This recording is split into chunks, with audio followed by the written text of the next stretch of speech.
প্রশাসী দপ্তরের কাজ তো আইন শৃঙ্খলা রক্ষা নয়। আমাদের ফিরহাদ হাকিম সাহেব এতদিনের পুরনো নেতা হয়ে ওনার যদি আইন সম্পর্কে এই জ্ঞান থাকে, তা আবার তো ক্লাস 12-এর পরীক্ষায় বসাতে হবে মনে হচ্ছে ফিরহাদ হাকিম সাহেবকে।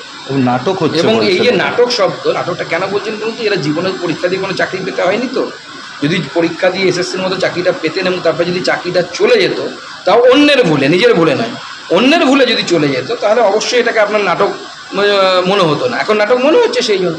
আর উনি বলছেন যে সুপ্রিম কোর্টের order cannot be change in the front of Bikash Bhavan. Supreme কোর্টের আদেশ সুপ্রিম কোর্টে চেঞ্জ হয়।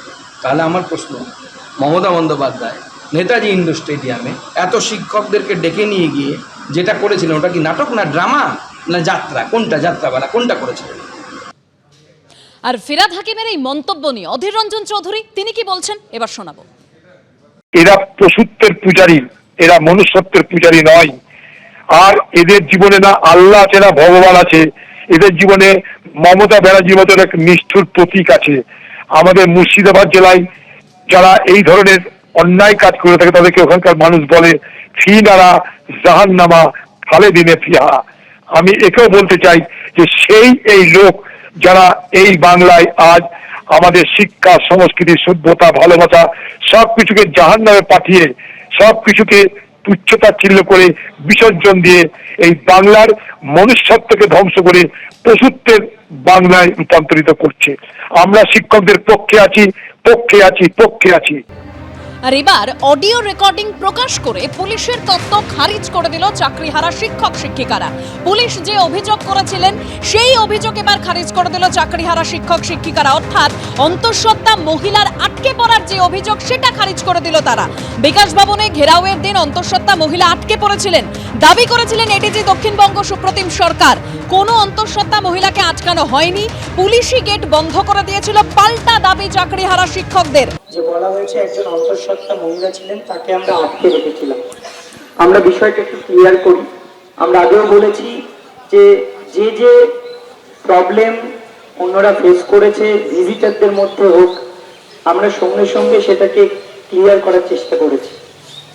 যিনি অন্তঃসত্ত্বা ছিলেন তার কোনো এক দিদি আমাকে ফোন করেন ঠিক 7টার সময় এবং বলেন যে এরকম একজন আটকে আছেন, 6 মান্থস প্রেগনেন্ট।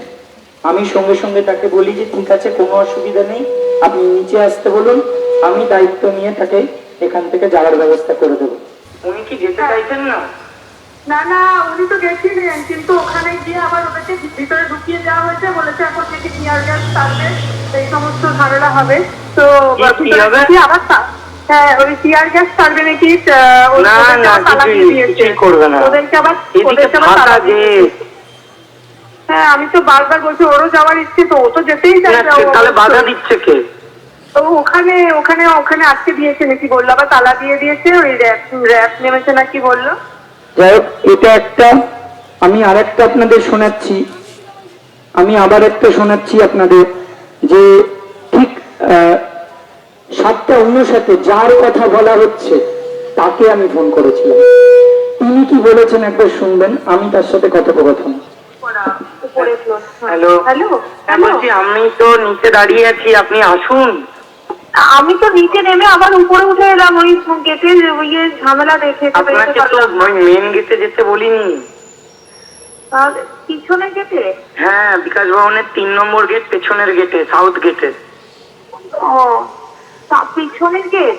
হ্যাঁ, বিকাশ ভবনের পেছনের গেট, যেটা 3 নম্বর বড় গেটের দিকে। আচ্ছা আচ্ছা, হ্যাঁ হ্যাঁ। আচ্ছা, তালা দিয়ে রেখেছে। আমি ফোন করছি আপনাকে। হ্যাঁ, যথাসাধ্য চেষ্টা করেছি, তারপরেও যদি এরকম মিথ্যা কথা বলা হয় টিচারদের নামে, এটা বরদাস্ত করা যায় না।